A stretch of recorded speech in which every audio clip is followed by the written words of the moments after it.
Can you believe this, Chris? We're back. We're back. You were starting to worry we weren't going to come back. I was worried a little bit. Can you see the new format? Look at this. Yeah, new background. We're in El Casa, Chris. Yes. Chris's house. My home. We've left the studio just for this one anyway, and possibly the next one. Just for convenience sakes. Yeah, a bit of travel out of the way, so I didn't need to travel. Yeah, a bit of travel out of the way. And also, I like this format where Chris and I, so you don't get to see the side of my big nose anymore, or my fat stomach sticking over my waistband or anything. Yeah. We're straight to camera, and we kind of experimented with it last time we were in the studio, and I like the look of it, and we started doing it with our little Get On It segments too. Yeah, and Chris has been really good with that. I've really enjoyed the Get On actually, and I love listening to music in the past and recommending albums to you guys to listen to. Yeah, you've recommended some beauties. Yeah. I was a bit surprised by some of the ones you've. Oh, I've really? only recommended the one, which is the Belle Phoenix and the Subterranean Sea, the Glorious Dead, which is possibly my favourite record of the year still. I said in the number 2, but I'm telling you, it's probably my number 1. Yeah. Well, and mine was my first one I talked about with Phil and Selma, and I still listen to the album. Even yesterday I listened to the album. It's such a great album. Need to be in the mood for it. It's got that New Orleans feel, hasn't it? You were right. It's got this little... It's a bit of a Nick Cave thing with it, which I would never Murder put... Ballads. Yeah, I never would have put... Yeah, well, that Southern Gothic. Yeah. That's probably where it is, that glorious Southern Gothic, which I would never put Nick Cave and Phil Anselmo in the same sentence, but... And there's a lot of people out there who probably be throwing things at their screen right now going... Not worth breaking your screen for. It's really not. But there's a kind of a thing there. I know absolutely. Nick is obsessed with the Southern blues and that Southern Gothic, and you can hear it in his lyrics, especially in his early work, not so much in his later work. But yeah, Phil's really kind of going for it on that particular record. I've only heard a little bit. I was just shocked when I listened to it, thinking something completely different. Well, you were waiting for Pantera. Or Down or whatever other things he does, and I like the fact that it's not. Yeah, so do I. That's why the album's just brilliant from beginning to end. And then I also talked about the band Nothing More, who I discovered way back when, and I love them. That's such a great album. And also, just recently, Dave Weiner, the guitarist who tours with Steve Vai. Yeah. Instrumental album. You sometimes need to listen to an instrumental album. I love instrumentals. And I'm sick of listening to Joe Satriani and Steve Vai. Because it's always the same, and it's always the same kind of ability, expand your mind. That's what we try to do. We're trying to expand each other's horizons a little bit. I am a fan of... one of my favourite bands at the moment is Mono. I might have mentioned them a couple of times. You did, I think, once. Japanese post-rock band. I saw them. They were probably the last band I saw before the first lockdown, and blew my mind. Look them up live. They've got a live album out now, but even just go back through their last 2 albums before the live album, just listen to some Mono. They're just what they do. I got to interview their lead guitarist. I was asked for the Wall of Sound to interview them, and I did like a Chris Farley from Saturday Night Live. I was like, I don't speak Japanese, but we did it over email. That was fine, but now I look back and I think, now that I've seen them live and know them more, I'd love to talk to them again. Because it's the creative process and how they construct these monumental instrumental pieces, and I do, and I also do like a lot of electronic instrumental music. Guys like Brian Eno and Steve Roach and William Basinski, and I do like big epic instrumental stuff like Godspeed You Black Emperor. Really good. You should get into that. I'll listen to it. Yeah, and Mogwai, a band from Scotland. Really good. Of course, the classic Sigur Rós from Iceland. They were probably one of the first bands to sort of hit an international scene. Some of it's long. Some people might think it's slow and boring, but sometimes I like my music slow and boring. Well, it depends on what mood you're in. Yeah, and look, and when you're looking at instrumental, metal instrumentals, if you really want to go down that path, how about Sun? No, don't know them. It's called Sun. It looks like O, Oh, yes, but you actually just pronounce it Sun. Right, okay, yep. And have you not heard them? I don't believe so. I think it's just two guys with guitars creating a monumental sound. Someone posted some schematics of their live setup, and they don't perform in traditional concert halls. They perform in churches and things. Look it up on YouTube, the churches and stuff like that. And they don't like people pushed together. Because sometimes when you go to a concert, you feel your chest vibrate, which is apparently not good for you. Right. Makes your heart go. But you and I have been to many shows where we've gone, yeah, man. Squash the better. Talking about social distancing, are they? Well, they were one of the first bands that they like you to stand apart at their shows because they're so low-tuned and loud that apparently the sound washes around you, and they design it so that it comes out of the corners and surrounds you, this sound. So if you're standing squished up, you don't get the effect. You won't get the effect. So you do see people at their shows sort of spread out a little bit. There you go. So there's one, and if you really like that metal, ambient metal, I suppose that's what you would call it. And I really dig some of them. So I'll give it a listen. Yeah, so I think some they worked with another one from Japan called Boris, who just keep releasing every time on Bandcamp. Every week, Boris has a new release, and I'm like, I think you've got over 300 recordings or something. Some of these guys do, these guys who do this ambient noise, and vaporwave is another style of music I like, all that. I do like something that's a bit beyond what we do, so yeah. Fair enough. By the way, welcome to the Music Bar Podcast. Welcome to the Music Bar Podcast. I like episode. What episode? 14. 14. I believe. Yeah. We'll get to 20. Yeah, we will. We will get to 20. In the news this week, I had to touch base with you the other day. I saw this. This just in. This just in. Being the big Kiss fan you are, and I sent you a little bit of I tagged you in something about Kiss. What are your thoughts on Kiss not making new music ever again? It's a cheat. Yeah. So, what? Tell us what the article actually said. Okay. Well, the article basically, look, it's not something I haven't heard before. Gene Simmons has said before that he never wants to make another album that isn't a hit, because he always sort of stood by this whole thing. They got the second amount of gold records in America behind the Beatles. Wow. So that means in America, Kiss have sold on average 500,000 copies of each record. Okay, that's how it works in America. You get 500,000 sales is gold, platinum is your million, and your diamond is your 10 million. So in the big scheme of things, Kiss haven't sold, they don't have that big, massive selling record like Def Leppard. Yeah, when we talked about it in the last podcast between Def Leppard and Motley Crue. Yeah. When it comes down to headlining shows, who headlines? Is it Motley Crue with their big spectacular show, or is it Def Leppard who've sold more albums? Nearly 100 million records. Kiss have never sold in that level of record, but they're still popular. Kiss have made all their money from merchandising. Yeah. And their live shows, it's the second to none going to see Kiss live.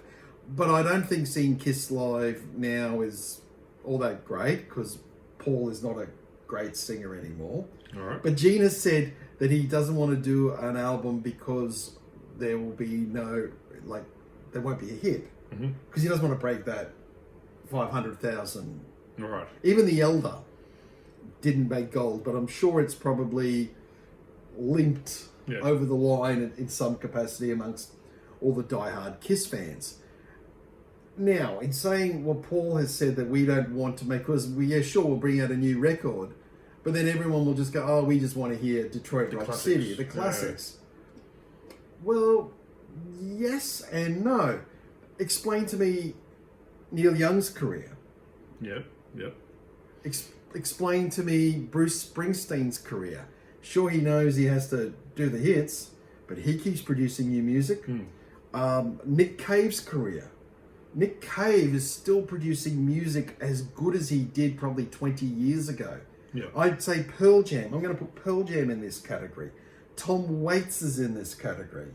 Yeah. I would go and see those artists. Yes, I would like to hear some of the old songs, but because they're still bringing out music of quality, if they bring out a new song, I'm going to be happy with that. That's like Metallica too, though. With they have their classic songs they've got to play every time. Oh, they've got to do one now, and For Whom the Bell, Master Puppets, For Whom the Bell Tolls, and Seek and Destroy has become kind of. Yeah, but they've always got new songs from their new albums, which always people want to go and see live because they haven't seen it live and they play well. So I think maybe Kiss is doing a bit of a cop out. Maybe I think the well has run dry. Maybe so. Maybe so. Yeah. You know, they could always make a new hit that everyone wants to hear. They're not giving it a chance, are they? Well, Billy Joel has not released an album of new material since 1993. Now, I'm going to argue that the well ran dry long before that. But even Billy Joel has gone, I just can't. I haven't got it in me anymore. Yeah. Alice Cooper's still bringing out new music. And some of it's, sometimes on a new album, there's like one or two really... His last album... Detroit Stories was one of the best albums he's produced in a long time. Right. And it's not as good as the 70s stuff, but if I went and saw Alice live again, he pulled out some stuff from Detroit Stories, I wouldn't be upset. That's a pretty damn rockin' record. Yeah. But I think when bands do no, we just can't write another song or something like... But then you can go the other way with Motley Crue. Yeah. Who haven't really, Nicky's still writing songs, and I wish he'd stop now. And so does Sammy Hagar, apparently. All right, there's a lot of people who reckon Sammy can't write a song, but you're not in that category. Well, he can write good songs, but what do you think of the last one he wrote the other day?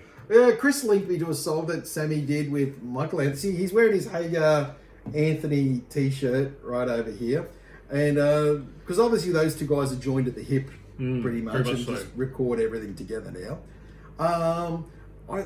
What's the song has Billy Duffy from the Cult? Yeah, and Matt Sorum. And Matt Sorum on drums. And Matt Sorum played in the Cult as well before he joined Guns N' Roses. So it's like half of Van Halen, half of the Cult together. And there's a song called Loud, and it's the most juvenile, trashy thing you could hear. And I shared it with my friends who are Cult fans. Not Sammy Hagar fans, but Cult fans. And they went, is this song being ironic? I can't tell if it's actually a joke. And I was the same thing. I was like, I can't tell if this song's for real or if they're taking the piss. Yeah, well, I heard it and I was like more surprised in the fact that Sammy Hagar is in a band called The Circle with Michael Anthony, Vic Johnson plays guitar, and Jason Bonham on drums. And they do a lot of covers, they do new songs. To see them now with the two guys from the Cult, my concern was, what's going on? Why are you starting a new band? But is that a new thing? Someone was telling me that came out a while ago. Is that a new thing, or is that? I only saw it the other day. I didn't know if it has been out for a while. I wasn't sure about it, but once again, Sammy is one of those guys though that still wants to keep making music, and he can sing at his age. So well, you can sing. You can't doubt it. Yeah. The guy. I remember friends of mine, like yourself, Lo, who are a big fan of the Hagar era of Van Halen. And I said, have you ever heard Montrose? And of course, no. I'm like, well, listen to Montrose. Sammy sang for Montrose. And Ronnie Montrose was like a guitar wizard at the time who disappeared. Basically, he disappeared from the whole thing and never sort of wanted to play music again, which is a shame. And if you listen to Bad Motor Scooter, that's a kicking song. Yeah, and he does tour. He does play those songs with The Circle. Oh, does he really? Yeah, he plays all that. He plays the whole Circle. Is his circle of life, from when he was a solo artist to Montrose to Van Halen. So that's what it's all about. So it's basically an overview of Hagar's career. Yeah. Plus, with Jason Bonham playing, they play his dad's songs as well. Jason, Led Zeppelin songs. Do you ever feel Jason Bonham never found a home? Really? Well, not like in a band. Oh yeah, no. But do you honestly think I meant he was homeless. No. He lives. He I just thought he lugs was in around bed his drum. beforehand. He just lugs around his drum kits. You know, just he knocks on people's door. Hey, can you put me up for We the found night? him. We found him in the street. Yeah, he actually plays drums pretty good. He's a very good drummer. Oh Apparently, yeah, he knows yeah. everything. Do you know when they were rehearsing the Led Zeppelin reunion show for Celebration Day, they actually had Dave Grohl on standby. Oh, really? Yeah. Wow. Because they were worried Jason wasn't getting it. Oh, Because John Bonham played a certain way. yeah. I've heard that. Yeah, John. Behind the beat or something? Behind the beat. Behind the beat, yeah. And Jason was too far in front. Yeah. And a lot of the rehearsals was getting Jason on track. And they were like, if Jason couldn't quite cut it, because they had a date and they had to get there, Dave Grohl could play behind the beat. Right. Because they'd done stuff with him before. Foo Fighters, I think Page and Plant had come out during a couple of Foo Fighters shows. Yeah, they did that at Wembley. Yeah, Wembley. And they went, oh, well... I was there for that. Did you see that show? Oh, tell me. I don't know anything. Tell me all about it, Chris. Foo Fighters concert. That's all. It was great. What do you need? A roadmap? It did what it said on the box. It did, didn't it did what it said. The ticket said Foo Fighters, and you went, Yeah. that's them. And that was a surprise that they came out. But yeah, we saw Oh, it. that would have been nice. It was good. But yeah, that was a long time ago now. It's like when I saw Bruce Springsteen a few years ago, and he sort of stood there at the end of the and towards the end, and this show was going on it was nearly midnight, eh? And I thought, geez, he's not stopping. Was that here? Yeah, in Brisbane, and he said, "Is Eddie Vedder in the crowd?" Well, that's right. He looked side stage, and he went, "Is Eddie Vedder here?" And they went, "No," and he went, "He's there," and he pointed in the crowd. Eddie was in the crowd, Oh, wow. and he said, "Get up here, Eddie." So Eddie came up. That was a plant. Hey? That was a plant. Oh, yeah, Eddie was touring at the time, solo, and but I think Eddie was supposed to be off stage, Oh, but right. Eddie was down in the crowd enjoying the show, and he got Eddie up on stage, and they did Highway to Hell, Oh, nice. and I went, woohoo! I was like, Over the moon. over the moon with that one. I thought that was really great. So but yeah, that would have been really cool to see Jimmy Page. Probably would have preferred to see Eddie Vedder, to be honest. Well, he sings. Just seeing a guitar player, that's fine. Either way. Jimmy Page, Yeah, I know.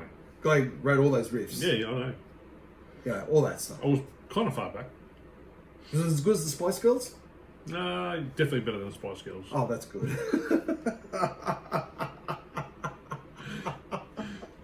So, we're going the circle now, Yeah, we aren't we? Back to the Spice Girls again. It always goes back to the Spice I don't Girls. know. Somehow we always go on to pop. Yeah. Belinda Carlisle. Oh, we'll talk about Belinda later. Okay.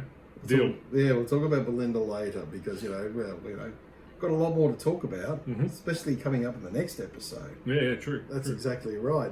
So I suppose one of the things to going back to Kiss, I just think, it's a little bit of a cop out. Either just sort of admit that you just don't have it in you. Yeah. Admit that I know Paul Stanley. I'm back on Kiss here. He does sort of see himself as a songwriter. He's always seen himself as a songwriter. Yep. And as a songwriter, you write songs. And like I said, Nicky Six hasn't stopped it. He's And in he's- other bands as well, Yeah, but do you think he's given this good stuff to Motley Crue, or do you think he's given it all to 6 a.m.? I don't know. Did you call any of it good? I mean, did you hear their version of... I know it wasn't his song, but Like a Virgin for... No. No, you didn't hear don't. that. No, okay. Don't. And that last album they brought out, which came out in 2008, Saints of Los Angeles, No. the best song on it is the title track, Saints of Los Angeles. The rest of it's a bit... Yeah. How's your father? Yeah. I agree. I think we sometimes look back on our favourite bands with a bit of rose-coloured glasses. They might tour. Well, they do a tour with Def Leppard. They might release a new song with it. You reckon? Yeah, they said they're not going to... They never sort of discounted recording again. But Tommy just seems to be more interested in his own stuff. Electronic. Yeah. DJ, whatever he Electronic DJing, whatever it is that Tommy does. Tommy seems to be more interested. He's got his own studio in his house and... Yeah. Did you see the article the other day about Mick Mars? No, I did not. Inform me. They were talking about how they were... I can't remember who they were going to audition, but they were thinking about getting a different guitar player, firing Mick Mars back in the day. Oh, back in the day, not now. Yeah, no, not now. Back in the day. Well, all bands talk about that. I mean, Yeah, any Mick band. Mars was Mick Mars. Eddie Van Halen was always going to fire Michael Anthony. Yeah, that's Michael Anthony must have gone into every album thinking this is his last. Because Eddie was always trying to fire Michael Anthony. Well, they're talking about getting Billy Sheehan for a while. Yes. But Alex kept saying no. Yeah. And Billy Sheehan could have done exactly what Eddie needed him to do, and they could have gone back and forth with their ability. But Van Halen's not that kind of band to do that. Show offy kind of music where David Roth put together a band with Billy Sheehan and Steve Vai, and they could do that. You know, they both show he's kind of that's what music needed. I know we've gone off track here, but when you talk about that with David Lee Roth and Steve Vai, even though it all looked and sounded great, they didn't. As Dave said in the end, he's a bar band guy. Yeah. Steve Vai played with Zappa. Yeah. You know? He's a genius, that guy. Oh, yeah. And I watched that Zappa documentary on Amazon Prime. Oh, did you? Yeah. I haven't seen that yet. Oh, definitely watch it. Definitely watch it. And that's probably the last album I actually probably listened to was the old Zappa orchestral one, The Yellow Shark. Right. The last album he recorded. I had that album. Did you? That's the first one I bought of Frank Zappa. It's not the one to get into, and you probably listened to it, and you probably... I didn't like it. Oh, it's fantastic. No. When you're trying to find out who Frank Zappa is, that's not the album to listen to. That's not the album to listen to. And I made the mistake of just buying the first one I saw, which was wrong, but No, it's a tough one. I mean, we could sit here and go... I got into Frank Zappa because of... I was a kid, I had this great poster from my favourite radio station, which was FM 104. It became Triple M. Well, they started as Triple M, became FM 104, then went to Triple M. I ended up working for them after a while. But they used to have these great posters for the year, and I remember I got one and went to my birthday, which is December 21st. If anyone wants to send me presents, it was December 21st, which is not far from now. And it had all the birthdays of your people, and on December 21st, I was like, Frank Zappa? I'd never heard a thing. No, really? That was the thing that got me into him, was like, well, he shares my birthday. So I'd go into the record store and I'd look up Frank Zappa, and there's like 1 million records, triple album sets, and you're like, well, where do I start with this? And then I read that Steve Vai played with Frank Zappa. Right, I'll look for the Steve Vai album, the Frank Zappa album Steve Vai played on, and you get to Man from Utopia, or I got Them or Us, and you listen to it the first time and you kind of go, what am I listening to? Yeah. It takes a while. It takes a little while, but then when I used to read those interviews with Steve Vai and Billy Sheehan, Sheehan just loved Zappa. He was like, I've got everything Frank Zappa ever produced or made. So for a musician, you can't go past it. No. He composed his music. He didn't just sit there and go, he wrote some E and G, and you wrote that, now change that chord. He wrote compositions, notes. Yeah. You had to be able to read music. And that's what Steve Vai learned. He learned how to do all that because of Frank Zappa. Well, yeah, wasn't he a student at Berkeley? Yeah. I think so, yeah. He was. And yeah, that's right. He could read music, and Zappa, that was one of the first, Zappa got him to transcribe. Yeah, transcribe, learn it. Learn how to write it. Learn how to get out of your head into paper. Yep. And that's what Vai does now. And he does it very well. Yeah, I was watching some video not long ago of Steve Vai where he was doing some weird tunings now with his guitar. He does some and the way he plays his fingers. Well, I remember I told you that story. Apparently he looked at his left hand, look at my short stubby fingers. He looked at his left hand and he willed his fingers to grow long. Have you seen that video clip I told you about when he had his arm in a sling? Oh no, you told me. And he held the guitar with one hand with his sling and just played the whole new song he wrote recently with one hand. Just incredible. Yeah. Incredible. He's interviewed in the documentary. Oh, of course he would be. Yeah. Well, there's some great videos of Frank and Steve Vai playing together. Okay. A song called Stevie Spanky.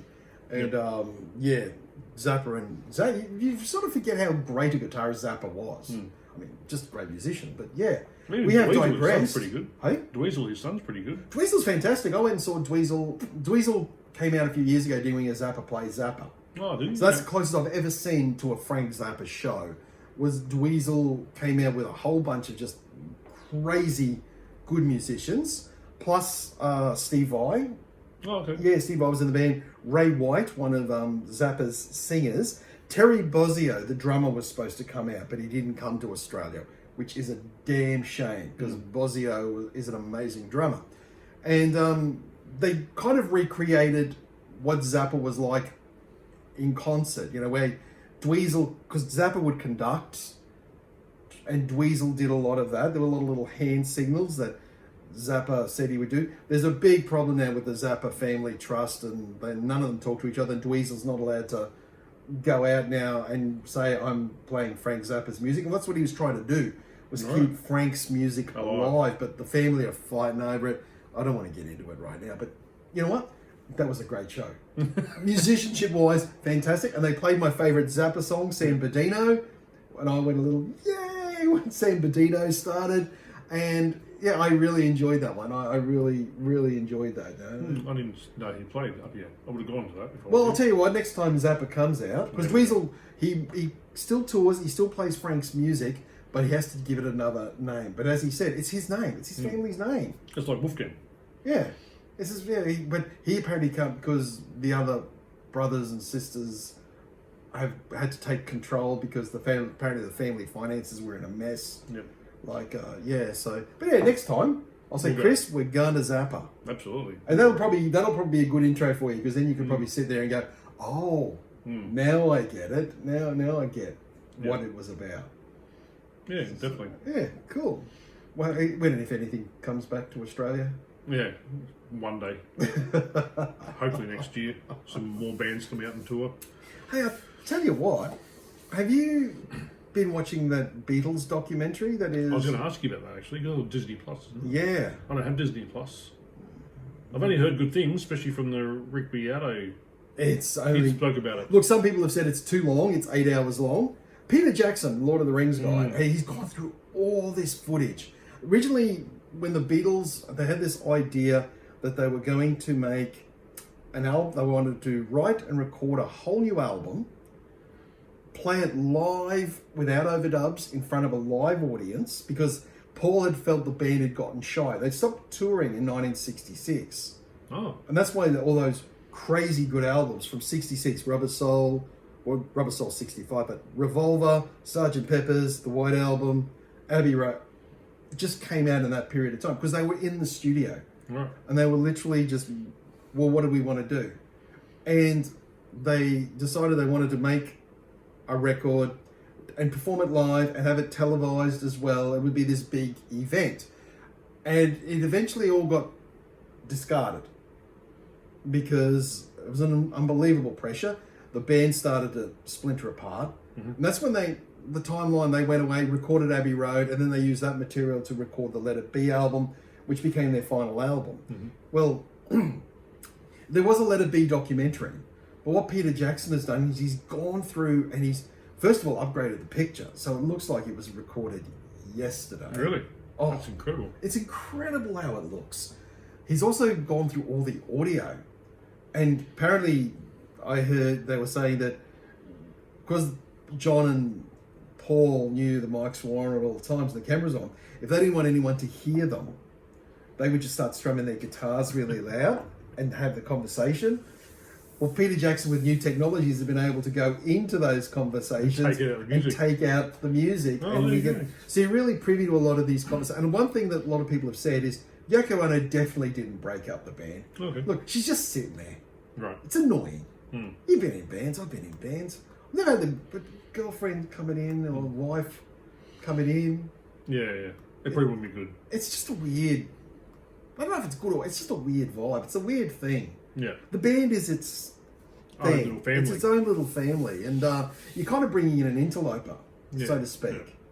Now, I know the whole point is people said Yoko started giving her opinion on stuff. I haven't got that far into the doco yet, but I've gotten to the part where George quits the band. He just walks out. He just says, well, I'm quitting the band. And it's like, it's like... So he quit first? He quit first. Oh. They got him back in. He was the first one to quit, but they do say in the doco, Ringo's quit ages ago and we got him back. So, you know. But you can see this dynamic. One thing is the recording process, but it's the actual watching this band dynamic. And it just made me realise, I might have watched the first episode. It's 8 hours long. 3 2.5 hour episodes. Some people said, 2 hours, but Peter Jackson has said he didn't want to cut anything. He wanted to put it all in there. Paul is having a conversation whilst writing The Long and Winding Road. Wow. He's just sitting there, just... And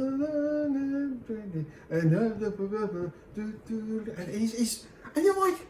How? How does someone do that? And he's starting to do, right, let it be, and he's just, get back. It's just him just strumming the bass, and he's going, and he's just coming up with get back. John's not even in the room while he's... Incredible, isn't it? You can really see that Paul just took control of the band at this stage, but all this music's pouring out of him. It's like it's unbelievable. I heard that a lot of the documentary is the guys just mucking around, being silly. Is that right? John spends most of the time mucking around being silly. Off, yeah. He's goofing off a lot. It's like singing songs with their teeth together and things like that. I heard. Oh, I haven't got that far yet, but it wouldn't surprise me if it got to that. And this is the album. This is when they recorded the album in 3 or 4 weeks. They were supposed to record in like 3 weeks. And they had played on the rooftop. Yeah, they ended up doing the rooftop gig. Yeah. But the thing is, they had that's unbelievable pressure. They had to come up with 14 songs in 3 weeks. Yeah. Know these songs, play them, because they couldn't play, because that was the big thing. They were going, we can't play with overdubs, so we can't bring in. We don't want to bring in extra players. Yeah. So when Paul's playing this song on the piano, who's playing bass? Who's doing that? And I just thought to myself, watching it, thinking, I would be panicking. I would be absolutely like a nervous wreck if after day one we hadn't written at least one usable song. It'll be interesting to watch. But the thing is, and this is probably why George leaves, is every day George is coming in with a song. Wow. So George comes in he's literally coming in with a song every day. And he plays it for these guys and they give him nothing. All right. Paul gives him nothing, or he just gives him all right, we're going to do one I'm working on. And hence, because I think George wrote some brilliant songs. Something is one of my favourite Beatles songs. And that's when he did finally release his debut album. It was a triple album. Right. Because he had that much material. So the Beatles rejected. The Paul rejected. It's given the last day of the first week, and Paul and John are working something out, and George is just doodling, trying to come up with his guitar part. And Paul, and no matter what George does, Paul either never acknowledges him, or never tells him it's good, or never just says, yeah, do that, or use that. He just, in the end, just goes, can you just stop that, please, George? We're trying to work something out here. And you see George just sit there, and he just looks at it, and he just sort of puts his guitar down and he goes, well, I suppose I'll quit the band then. And he walks out the door, and you can see, this is at lunchtime, and you can see them, and they all go, did that just happen? Is he? And he walks out the door, and they all come back after lunch, and you can tell there's now a vibe in the room. Even George come back? No, George didn't come back. Yep. And instead of them going, well, what are we going to do? They just sort of start, who are we going to get to play now that George isn't in the band? Should we get Clapton? Should we get Eric Clapton? But the way they're playing then is all kind of, how would I put it? You can tell no one knows what to do now. I think that was a big thing in the Beatles' part, is when their manager, Brian Epstein, died, they decided to go without a manager. They were going to manage themselves. Yep. I think everyone needs a boss. Yeah. Because they just seem to, like, faff about and... Well, even the best tennis players have coaches. Yeah, they do, don't they? Exactly right. Except, doesn't Kyrgios coach himself or something? I think so. Oh, one of them coaches himself. Roger Federer had a coach. Well, always had a coach. For a long time. But every band needs a boss. Everybody, yeah, exactly. You know, I think, going back to Kiss, if it wasn't for Gene and Paul, they wouldn't be anywhere. If the Rolling Stones didn't have Mick Jagger... Bon Jovi even. Oh, he's the ultimate boss. He's the ultimate boss. You ever seen that documentary, speaking of music documentary, you ever seen that one on Bon Jovi, When We Were Beautiful? No. Oh. Couldn't think of anything worse. It's actually, even if you're not a Bon Jovi, that's what I like with some music documentaries, even if you're not a fan. I found that one really fascinating. A mate of mine said he actually felt sorry for the rest of the band members because John really took over the band. And when they became really huge, because it was always John in front, and him and Richie were kind of equal. They wrote songs together, and I think all the band were kind of on equal footing. And he pulled kind of what Axl did to Guns N' Roses. He pulled the management contract out and said, "Righto, from now on, I'm in charge. I'm the band. You guys now will hire help." And Richie left. Richie left. You can see Richie just went, "Fine, see ya." Well, no, he didn't leave, but you could see he was sort of. But it's like the keyboard player David Bryan's going, "Oh, one day John might change his mind, and I think put us all back in. We'll all be." But you could just see that they were all just hired guns. Yeah, and Bryan wouldn't know what to do afterwards. Where would he go? Yeah, keyboard player got nothing else to do. So he was bringing out new age music or something like that. Well, something like that. But you just see all the other band members. They're just sitting and they don't know what to do with themselves. And that's the original bass player got kicked out of the band when John did that. Because he says in this doco, "I'm not going to have the bass player's wife tell me when we can record, when we can go on tour, when we could do anything." Yeah. That's like the Yoko Ono kind of situation. It kind of happens a little bit, in any band situation. But yeah, that was interesting because John comes across almost a bit that New Jersey Tony Soprano thing. Yeah. Like he says, "I am a CEO. I'm not really, It's his name. It's like that's what he says. It's my name on there. It's like Van Halen with Eddie. Yeah. It was a band and then became really just Eddie and Alex, but more so Eddie.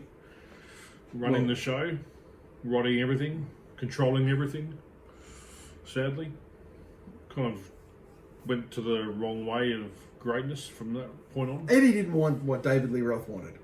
Yeah, but I'm talking even with Gary Cherone in the band and the last album of Balance with Sammy Hagar, it kind of started going that way, and everyone started going, "Oh, something's going wrong here. It's not good anymore. A few fights." You can't get back from that once it's kind of happened a few times. Well, if you go into music documentaries, I mean, Some Kind of Monster. Oh yeah. Really does show what can happen.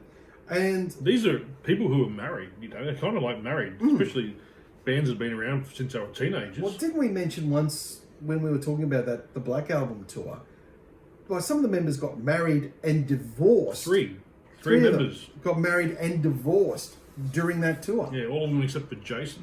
Yeah. I think it was, no, James. James got married after... Yeah, other three got divorced. James has never been divorced, has he? No, that's right. His marriage was on the rocks when they were making Some Kind of Monster. He went into rehab to keep his life together, to get his life together, and family and Metallica. And himself. Yeah. Whereas Lars is okay with all his wives and kids and all that, but it makes it hard. But what it is they had to get that guy to come in and talk to him, Phil Tell. And apparently he did REM had done that too. Oh, did they? Yeah, not a lot of people talk about that, and I think more bands should do it. It's not like it's a bad thing. I know Jason said that we're the biggest heavy metal band of all time. Why can't we figure our stuff out? But maybe if you didn't have somebody there to sit there and have your table, your round table thing. Yeah. I think it's having someone there to go and call your bullshit out, because that's what it is. It's like having someone who's neutral, who doesn't know what's been going on for the last however long. Often think about if some kind of monster happened, kind of like, and Jason didn't quit, and he accepted Phil as the mediator. How well it could have gone, and if he stuck in there, stuck in there, because I think he probably would have done. I don't think he really wanted to quit. No, but he did want to quit. I mean, who would want to quit? You'd be sitting there going, "I'm in Metallica. Why do I want to quit?" But all that stuff would have come out, and look how Rob Trujillo's been in the band now longer. It's hard to believe that came out like 2003.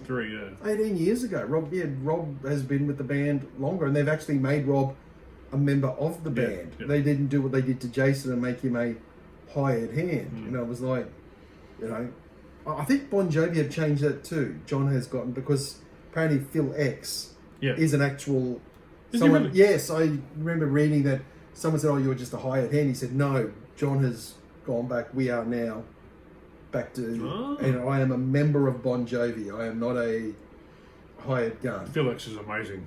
Yes, he's a great guitar. Any amazing his guitar YouTube channel is just phenomenal. He's so funny too. So yeah, good pick for them. Yeah. It's good for him though to be in a band. Be a member of that band. Yeah, of course. Yeah.